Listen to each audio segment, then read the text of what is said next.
Vanessa and Angela drag Vanessa's husband's lifeless body to the bathroom and place it in the tub. Angela, ever composed, tells Vanessa to keep the room locked at all costs, even if it means firing the house staff.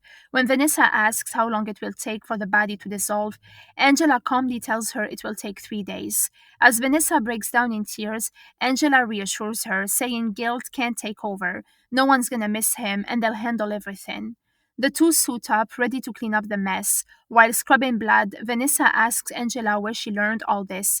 Angela, without hesitation, admits it was during her 18 months in prison. Then, without flinching, they pour acid on the body and get to work. Elsewhere, Dr. Duval confronts Camilla in his office. He admits to being obsessed with her, claiming it's not just physical but emotional. He paints himself as a victim of his own compulsion, telling her he's always tried to help her, especially after her struggles with Miguel.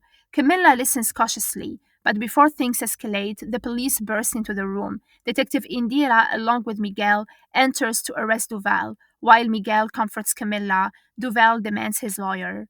As the police search the office, they find a hidden camera. Duval tries to brush it off as part of his work, but Camilla isn't having it. She slaps him in anger.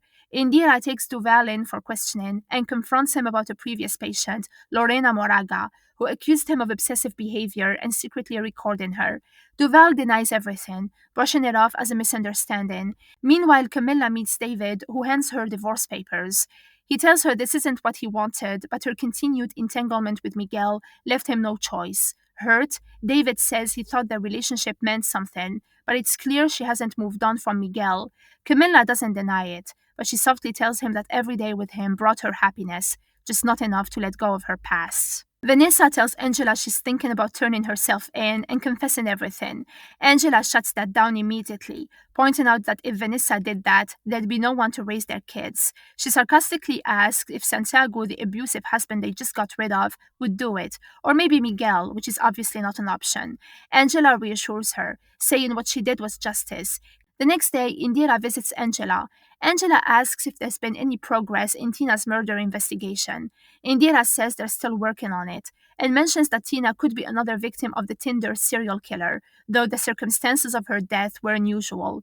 She adds that Tina's case feels like an accident, as if the killer hadn't intended for her to die. Angela presses her on why she's so sure the killer is a woman. Indira says it's a hunch based on the desperation behind the actions, as well as the specific details of how evidence was planted on Manacoa Island. Indira then asks Angela if she knew the island belonged to her family. Angela denies it, claiming her father was meticulous about property records and never mentioned it. Indira corrects her, saying the island was registered under Angela's mother, Carolina Barragan. A flashback shows Angela in prison, speaking bitterly about her mother, calling her unworthy of her father. Back in the present, Indira meets with Miguel and Camilla. She asks if Miguel thinks Angela is being truthful about the island. Miguel suggests there should still be records tying the property to her mother, even if it was kept a secret. Camilla points out that Angela's mother died years ago, and Miguel adds that her belongings were stored by Pedro before being moved to the cellar when Angela went to prison. Miguel goes to the cellar to investigate, but Lucas catches him there. Miguel tries to reconcile, admitting he's made plenty of mistakes, but hopes Lucas can forgive him someday. Meanwhile, Laura decides to check on Mateo, who hasn't been returning her calls. When she gets to his supposed apartment, she finds a completely different couple living there. They tell her they just moved in the day before and rented the place fully furnished through an online app. Later, Laura vents her frustration to her son, saying she hasn't heard from Mateo in 3 days. Her son drops a bombshell. Mateo isn't who he says he is. He's a gigolo, an escort named Alonso Diaz, and he's done this to other women too. He even shows her evidence on his laptop. Laura is furious at the revelation. At the same time, Miguel and Camilla bring Indira a stack of old love letters and emails between Carolina and Walter Balboa. The messages mention Manacoa Island frequently. Indira appreciates the effort but reminds them the evidence was obtained illegally and doesn't prove anything. Miguel insists there has to be a way to connect Angela to the murders, but Indira points out Angela was in prison during the first murder and has a solid alibi for the island incident. She was with Emmanuel. As they're discussing, Indira gets a call about Dr. Duval. She informs Camilla and Miguel that he's been released while the investigation continues. Later, Miguel meets with Angela and drops the news that their daughter Eva wants to live with him. Angela brushes it off, saying Eva doesn't know what she wants, she's just a kid. Miguel mentions he's rented a place downtown and that he and Camilla are officially together now. He even says it's serious this time. Angela, barely holding it together, sarcastically congratulates him. Once Miguel leaves, her anger boils over and she smashes a glass in frustration. Angela meets up with Emmanuel later, but things take a dark turn during their BDSM session. She almost chokes him out, losing control completely. Emmanuel insists they need a safety word for the future, but Angela brushes it off, blaming her emotional turmoil after her talk with Miguel. They continue the session, but when Emmanuel starts feeling unwell and asks her to stop, she ignores him. Emmanuel accuses her of still being in love with Miguel, which enrages Angela further. This time, she chokes him to death for real. As Angela tries to regain her composure, Camilla shows up at the worst possible moment, calling out for Angela. She says she just wants a quick chat and mentions Miguel said Angela would be there. Camilla steps inside and is horrified to find Emmanuel's lifeless body hanging. Angela, trying to stay calm, brushes Camilla off, saying she's busy and doesn't have time to talk.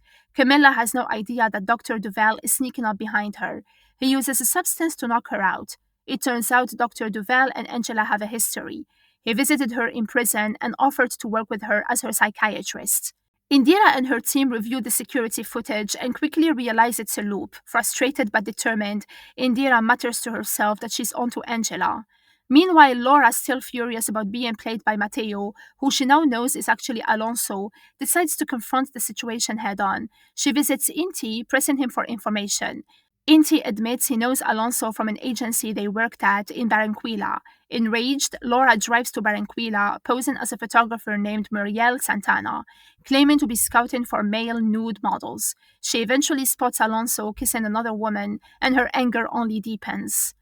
Back at the station, Indira updates her police chief. She explains that Angela has been tampering with the surveillance systems and points out the looped footage as proof.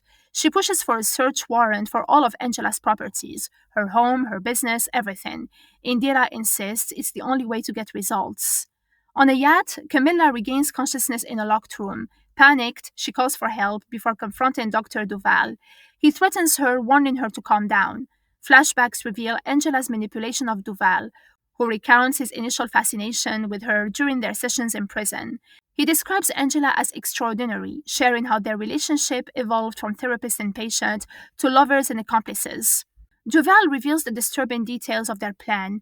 He admits he became Red Velvet, targeting men for cyber adultery as part of Angela's revenge scheme. In one flashback, he tells Angela her actions would be a masterpiece, designed to punish men like Miguel Estevez. He confesses to helping her commit her first murder, orchestrating everything from a Tinder date to a medical leave so Angela could kill Ignacio using only her body as the weapon. Back in the present, Duval gloats about their perfect partnership but admits he sabotaged it by killing Adrian, Angela's brother, out of jealousy. He recalls Angela's devastation when she found Adrian's body floating in the pool. Camilla, horrified but still defiant, demands to know if he or Angela killed Erica in Mexico. Duval dismisses Erica's death as a necessary outcome, mocking her for being too feisty. When Camilla attempts to attack him, Duval pulls a gun on her. Miguel sneaks up behind him, trying to disarm him, but the struggle fails. Duval holds both Camilla and Miguel at gunpoint, vowing to kill them. Just in time, Indira and her team burst in, and Duval is shot dead. Miguel turns to Camilla, relieved, and promises that they're finally free and will never be apart again. Elsewhere, Vanessa calls Maria, assuring her that the kids have boarded their flight and urging her to pick them up on time. Vanessa explains she has to stay in Cartagena a little longer to deal with Santiago's disappearance. She tells Maria to let the kids know she loves them. In the final scene, Vanessa and Angela are shown escaping on a boat. Vanessa nervously asks where they're headed, and Angela promises they'll find a place where no one can ever find them. Vanessa worries about the risks, but Angela reassures her, saying it's worth it to live without fear and to take the chance on their love. She vows that wherever they end up, they'll be happy together.